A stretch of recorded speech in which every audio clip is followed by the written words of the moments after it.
The last day of school was supposed to be a happy memory, but we realized something was wrong because none of us remembered the extra student in the back row. It was the final day of senior year, and everyone was buzzing with that giddy, restless energy that comes with summer freedom, just hours away.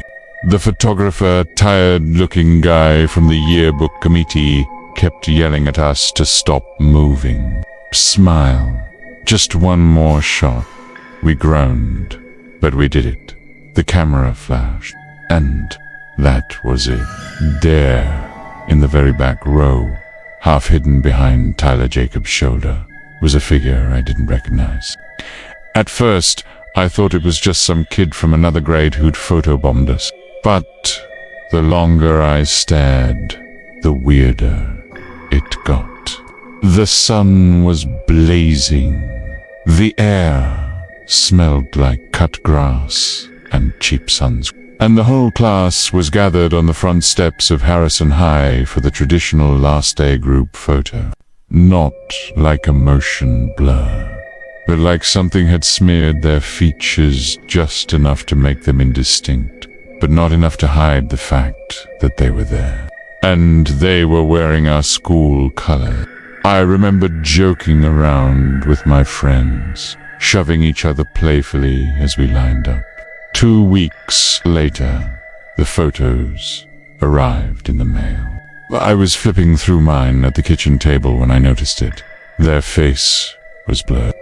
The more I looked, the more wrong it felt. Blah. The figure's posture was stiff, unnatural, like they weren't quite standing right. And their hands, I swear, the fingers looked too long. No laughter, no chatter juiced. The wind hissing through the trees. And then, from behind me, I heard it. A slow, wet, clicking sound, like knuckles cracking. I tried to turn, but my body wouldn't move. The clicking got louder, closer. I texted the photo to my friends. Tyler swore he'd heard breathing over his shoulder. But when he turned, no one was there. Who's that in the back? And there, in every single one, hidden somewhere in the rows of students, was the same blurred figure, same posture, same two long fingers. The replies came fast.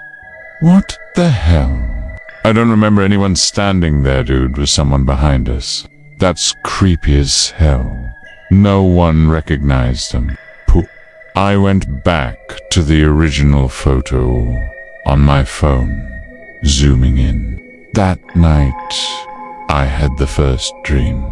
I was back on the school steps, but everything was too quiet. I woke up drenched in sweat. The next morning, my friend Jess called me, her voice shaking. Did you have a weird dream last night? Turns out she'd dreamed the same thing. So had Tyler and Marco, and at least 5 others from the photo. We started digging. Jess remembered something when we were lining up for the picture. She'd felt a cold spot behind her, like someone standing too close. Then Marco found something worse.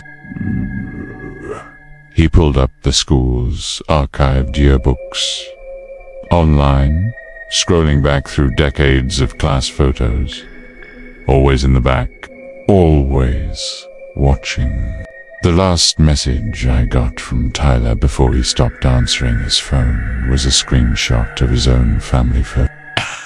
It's in my baby pictures too. I don't sleep much anymore, because now, whenever I close my eyes, I hear the clicking. And I know wherever there's a photo of me, it's in there too, watching, waiting, smiling.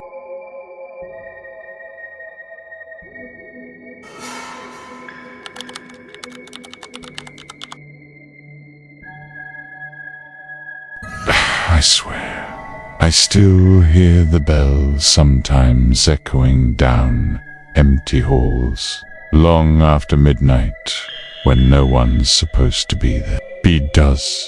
It doesn't sound like a real bell anymore. Pi sounds ... wrong. It was the last day of senior year, and everything felt electric, per the kind of stuff that would make her smile. We figured we'd be done in an hour, maybe two. People were signing yearbooks, hugging, crying, some just bolting out the door like the building was on fire. For me and 3 of my friends, Kyle, Jenna, and Marcus, we had a different plan. Just the 4 of us, and the distant hum of the air conditioning that never quite worked right. Marcus was messing with the Bluetooth speaker to put on music. Kyle and I strung lights around the whiteboard. We had volunteered to stay behind and decorate Mrs. Lyman's classroom. She was our English teacher, and she was retiring after 30 years. It was her idea to let us do something creative as a final farewell. We had a whole plant streamers, posters, quotes on the board, little inside jokes on sticky notes hidden around the room. When we walked back into the school around 3:45, the place was already eerily quiet. No staff, no janitor. It wasn't scary at first, just ... still, until Jenna tried to go out and use the restroom. We got to work quickly. Jenna handled the posters. About 20 minutes in, the lights in the hallway flickered once, then went off. All of them. We tried the side exit. Even the emergency doors didn't budge. Kyle banged on one until his hand went red. The classroom lights stayed on, thankfully. But I remember Marcus pausing the music and going to the door. Was there a storm coming?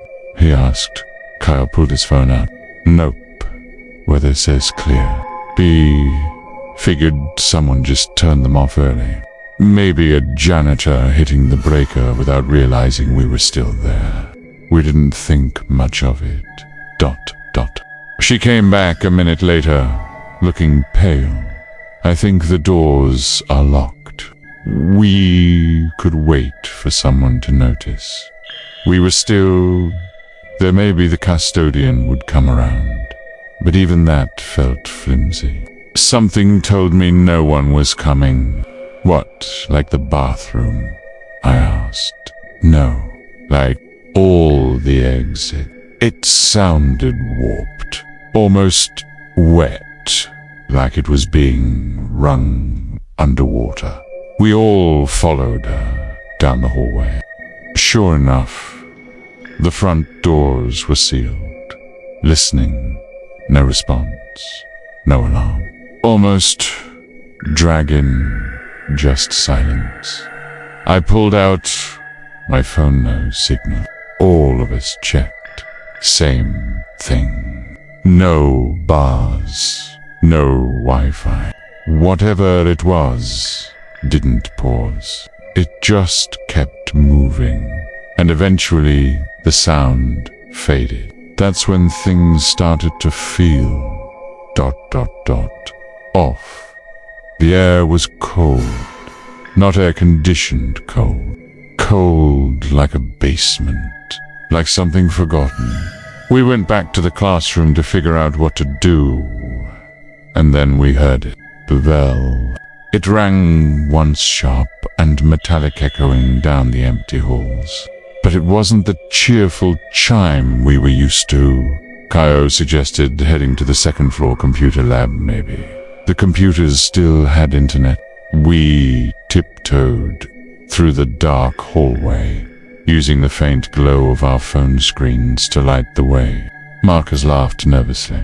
That's weird, right? It's not supposed to ring after hour.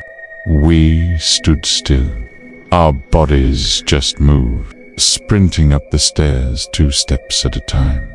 Then came footsteps. Not a teacher's shoes, not sneakers. They were heavy, deliberate. We didn't question it, we just rushed inside and slammed it shut. Coming closer, none of us said a word. We just turned off the classroom lights and crouched behind desks, instinctively. The steps past the doorway, slow, rhythmic.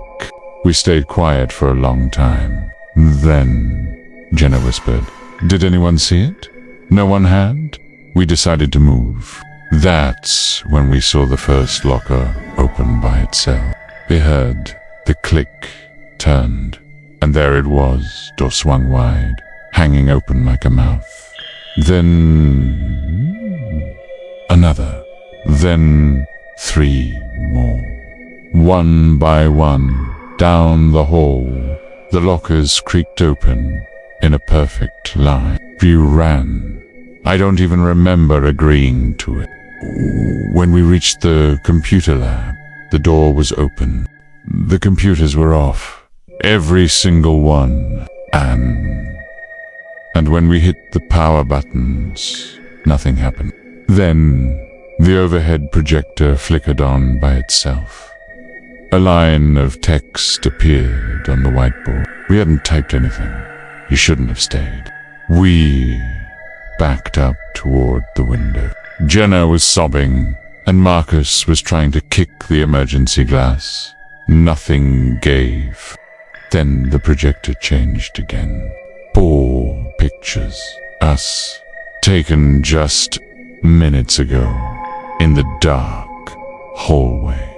From behind, we should have heard a camera. Kyle lost it. He threw a chair at the projector and smashed it. The room went dark again, and we bolted. We didn't talk. We just ran downstairs, through the gym, past the cafeteria. We tried every door again. Still locked, still sealed. Then suddenly, we were outside. We didn't even know how. 1 second we were in the dark, and the next we were stumbling across the front lawn, blinking in the sunlight. Boom! The school loomed behind us, completely still. When we turned back to look at the front doors, they were wide open. We never got an explanation. They said we must have panicked, imagined things, maybe made it all up. No one believed us, of course. Bye. But I've never gone back. Not for reunions. Not for anything. Sometimes I still wonder if we ever really left.